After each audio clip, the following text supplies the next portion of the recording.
Anjarakandy Datar college വിദ്യാർത്ഥി നിതിൻ രാജിന്റെ മരണവുമായി ബന്ധപ്പെട്ട അന്വേഷണം തൃപ്തികരമല്ലെന്ന് പിതാവ് രാജൻ. കേസിലെ യഥാർത്ഥ പ്രതികളെ നിയമത്തിന് മുന്നിൽ എത്തിക്കണമെന്ന ആവശ്യവുമായി ഇന്ന് ആഭ്യന്തരമന്ത്രിയെ കാണുമെന്നും അദ്ദേഹം അറിയിച്ചു.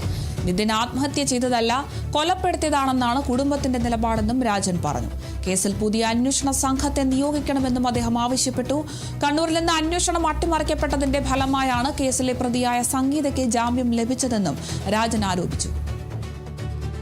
അന്വേഷണത്തിൽ ഒരു തൃപ്തിയുമില്ല. കാരണമെന്ന് പറഞ്ഞാൽ ആദ്യം തൊട്ട് ഈ 5 പേരെ കൂടെ പ്രതി ചേർത്ത് അവരുടെ അന്വേഷണം പുരോഗമിക്കാനാണ് പറഞ്ഞത്. പക്ഷേ കമ്മീഷന്റെ നേതൃത്വത്തിൽ ADGPയുടെ നേതൃത്വത്തിൽ അതെല്ലാം അന്വേഷണം കണ്ണൂരിൽ നിന്ന് അട്ടിമറിച്ചു. ഒരിക്കലും അവൻ ആത്മഹത്യ ചെയ്യൂല, ചാടി മരിച്ചുവെന്ന് പത്രങ്ങളിലും മാധ്യമങ്ങളിലും കൊട്ടിഘോഷിക്കുന്നു. ചാടി മരിച്ചല്ല, കൊന്നുകൊണ്ടിട്ടതാണ്.